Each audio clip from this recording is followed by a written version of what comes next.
Assalamualaikum warahmatullahi wabarakatuh.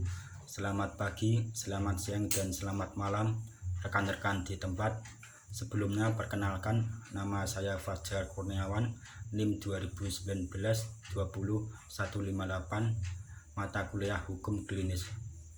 Di sini saya akan membahas analisis kasus pidana anak. Duduk perkaranya. Andi, 13 tahun, adalah seorang siswa yang baru duduk di bangku kelas 1 sebuah SMP swasta di Kudus. Andi dilaporkan oleh orang tua Bunga, seorang anak berusia 8 tahun yang masih duduk di bangku sekolah dasar, atas dugaan tindak pidana perbuatan cabul menyetubuhi anak di bawah umur sebagaimana diatur dalam pasal 81 ayat 2 UU Perlindungan Anak.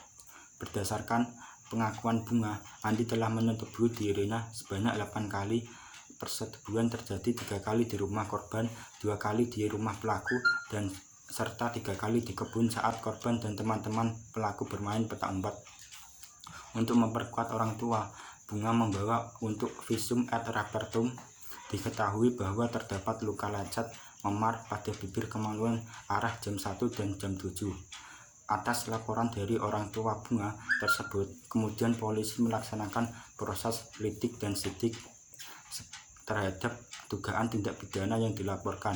Setelah proses sidik dan polisi kemudian menetapkan Andi sebagai tersangka dalam dugaan tindak pidana persetubuhan anak di bawah umur sebagaimana diatur dalam pasal 81 ayat 2 UU Perlindungan Anak. Kemudian karena kasusnya sudah dinyatakan P21, maka perkara pidana dilimpahkan ke kejaksaan, selanjutnya diajukan ke pengadilan untuk menjalani proses hukum. Analisis kasusnya berdasarkan alat buktinya: yang pertama, baju; yang kedua, hasil visum et repertum. Terdapat luka lecet memar pada bibir kemaluan arah jam 1 dan 7. Karena ketentuan minimal 2 alat bukti sudah terpenuhi, maka kasus tersebut dinyatakan P21. Pasal 81 ayat 2 UU Perlindungan Anak berdasarkan proses penyelidikan polisi, di mana isi pasal tersebut persetubuhan yang dilakukan dengan tipu muslihat dan rangkaian kebohongan membujuk anak untuk melakukan persetubuhan dengannya atau dengan orang lain. Terhadap hasil visum et repertum, korban diketahui terdapat luka lecet memar pada bibir kemaluan.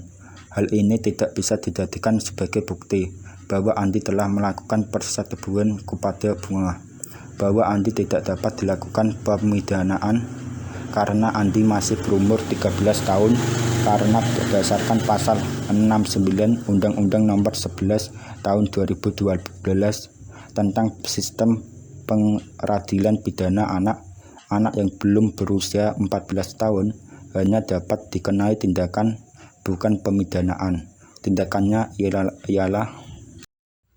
Tindakannya pada pasal 82 ayat 1 dengan melakukan tindakan kepada tersangka.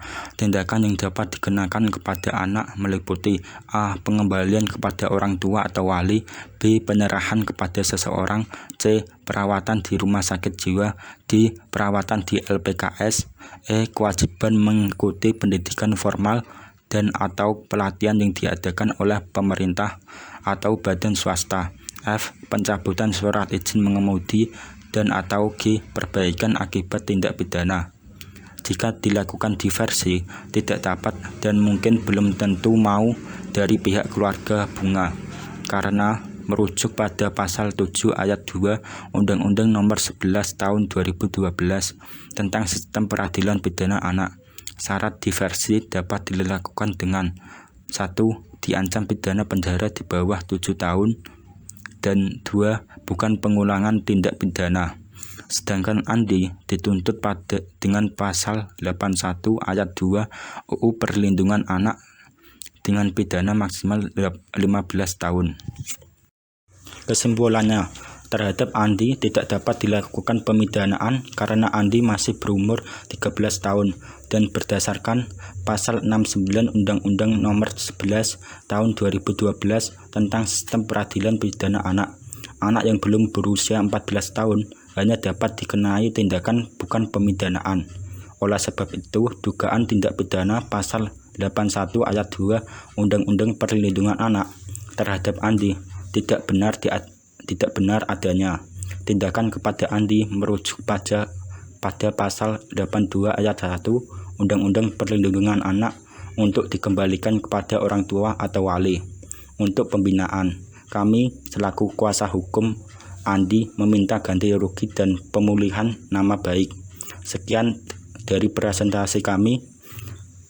Terima kasih.